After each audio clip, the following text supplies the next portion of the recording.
Hello everyone, it's Shadow Ready here, and today we are doing another top 5 best nations to play as a beginner. This is now a updated version from my first one. If you want to check that out, here's the link into the video description. But today we are going to do the 2021 version of this. So once again, it is fully my opinion. I'm trying to give you the best advice for beginners and just cut out the BS, you know, all that fun stuff. So just telling you how these nations play and what to look for and what to kind of avoid. So let's begin. So the first nation that, or number 5 in this case, number 5 I would say is the United Kingdom. They have an overall okay/great gameplay if you are very knowledgeable in the game. It's not very beginner friendly, especially like the light cruisers and the destroyers, but the battleships are one of the best in the game, so you can never go wrong with them, especially if you get a Thunderer. I know that's technically cheating because that's a premium ship, but for the most part, the tech tree is pretty similar on the battleships. You just spam your HE and you get a lot of damage, and you have a repair that will heal anything, it feels like, and it's like a super repair. So it's one of the most, I would say, most easy nation in a way of, if you do take a lot of damage, as long as it's high explosive, you can repair that back and you'll be able to keep fighting. The cruisers are pretty good. Light cruisers are a little bit harder just because you have AP. But once again, you get up to the top tiers and you're like just shooting and shooting and shooting, and it's just non-stop fun. But once again, you have to know what you're aiming at, which comes with time and aiming abilities, and you just have to start knowing different things here and there. And then the destroyers, they're not my favorite destroyers, but they still have their purposes. You just have to remember your smoke screens do not last very long, so you need to get out of there quick.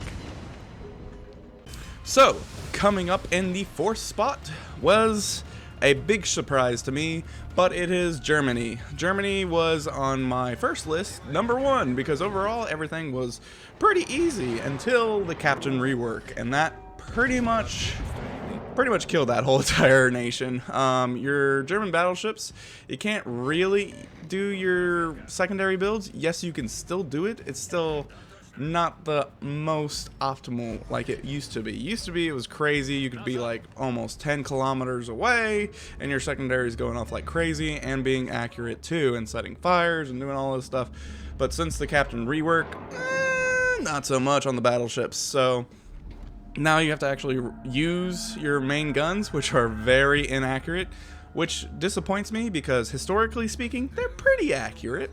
But that's just wargaming being wargaming. But overall, the German battleships still relatively good. You're not going to be getting as much damage as you used to because your secondary is going off, and you just have to be more accurate with your guns because, once again, the guns are hit or miss. They control you. They can be great. They cannot be great. You got to be close to be really good with those guns, and your total back armor is always great. The cruisers are probably going to be now the strongest line in this nation.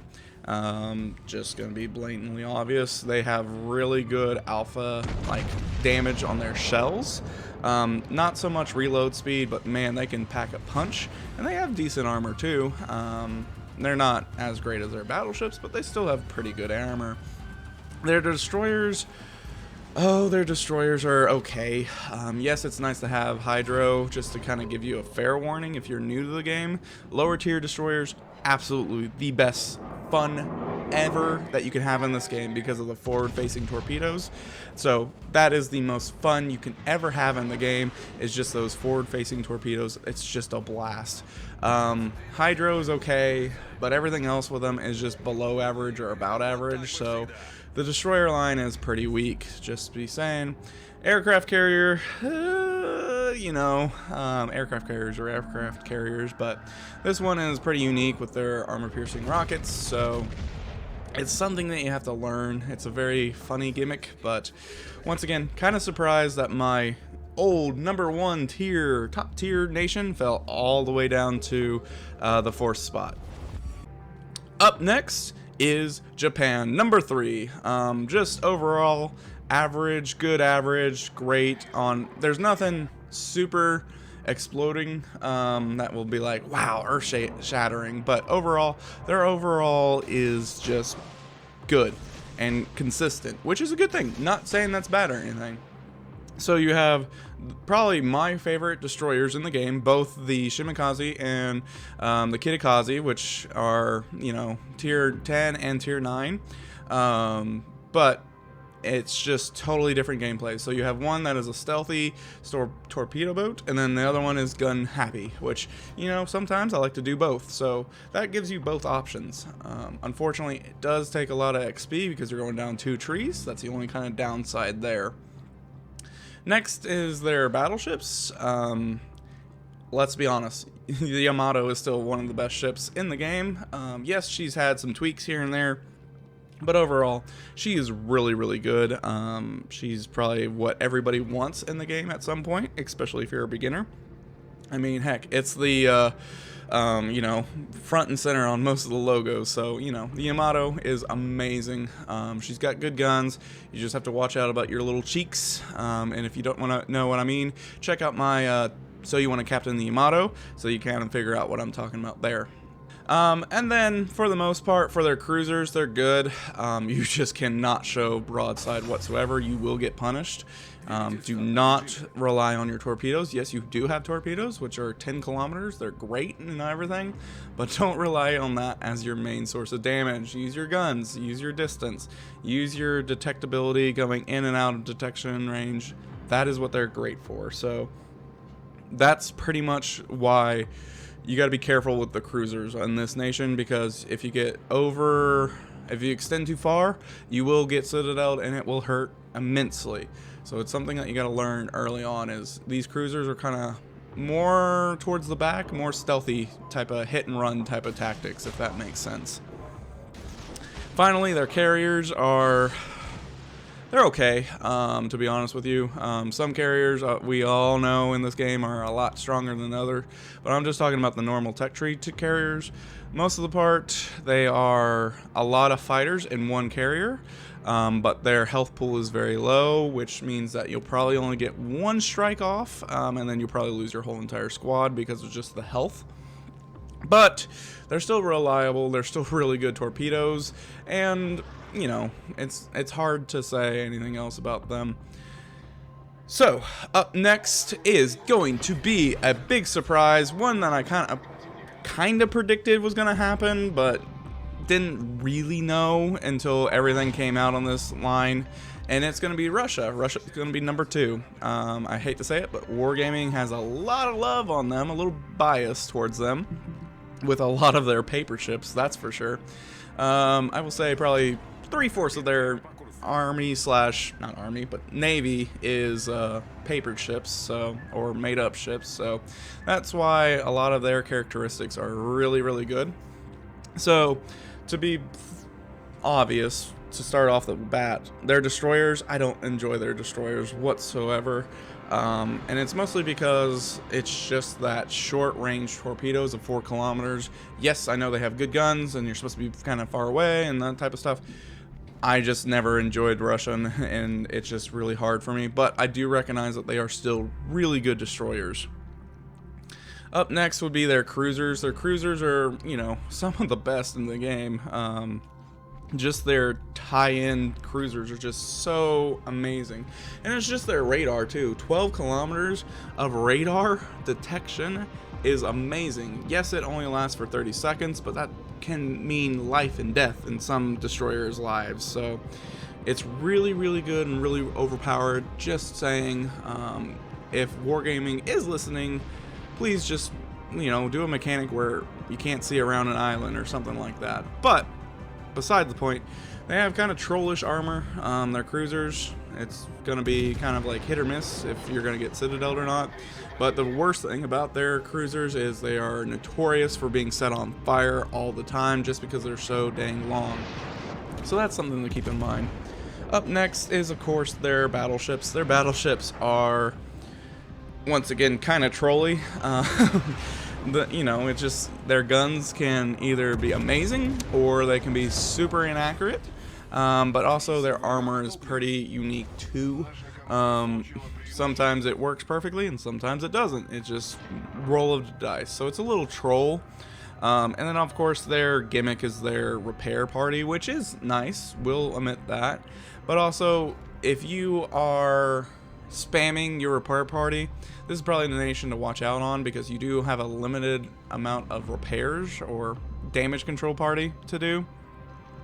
So just being mindful of that. Don't be, doing damage control on one fire. You gotta have multiple issues going on, just as an FYI. So that's kind of the Russians in the nutshell. I know that they're coming out with an aircraft carrier, and let's be honest, it's probably going to be busted as all get out, because that's usually what happens with all the Russian ships, is they are notoriously overpowered in the beginning. So I'm looking at you, Stalingrad, I'm looking at you, Kremlin, and just the list can go on.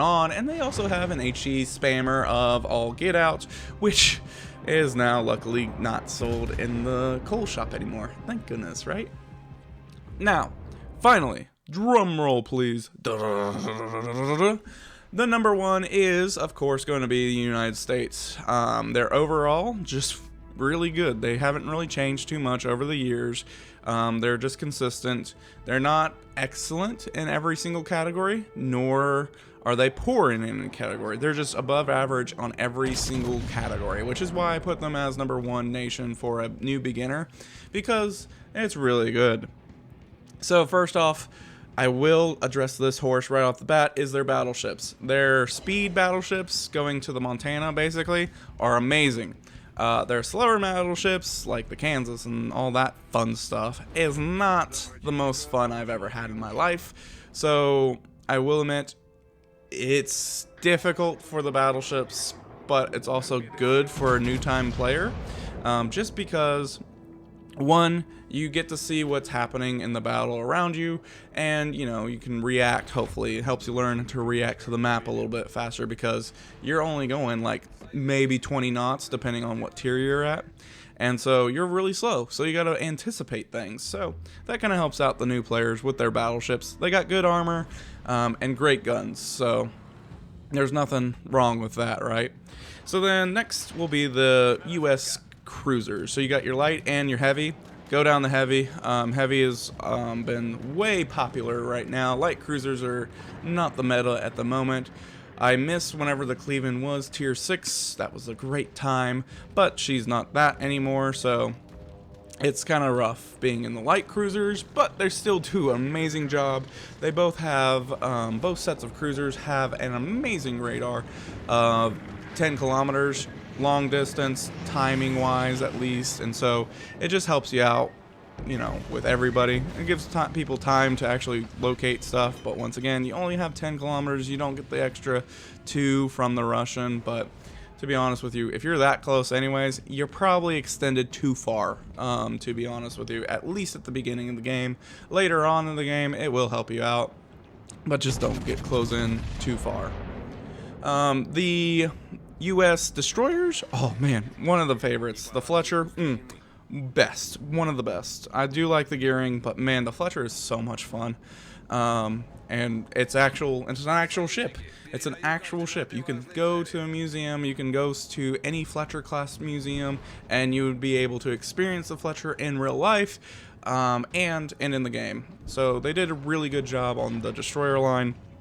It's not great with torpedoes in the beginning, but it's trying to teach you how to use the guns at a respectable time. But their torpedoes do eventually get better overall. And of course they have one of the best smoke screens in the game, but don't chill out in the smoke screen every single day. It will get you killed. Just trust me.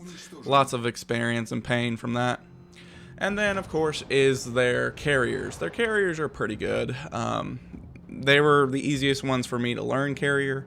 There's nothing super exciting or super, difficult to explain about them, but the carriers do what the carriers need to do, and it's just a basic good teaching level. That's why I suggest the US over every other nation, is because it's a great teaching level and teaching moment for you.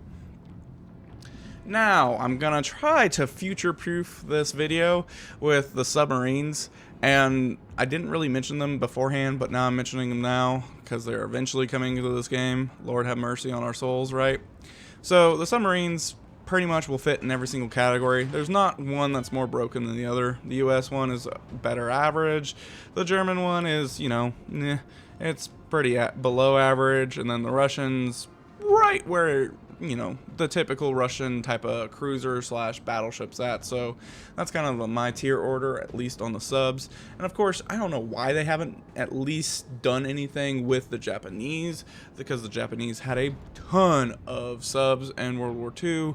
But once again, those were more 1 or 2 man crews, so I can see why they didn't put them in immediately, because, you know, German, US, I guess you can say Russian. Yeah, Russian's alright. But those were actual historical ships that were there, so it makes sense.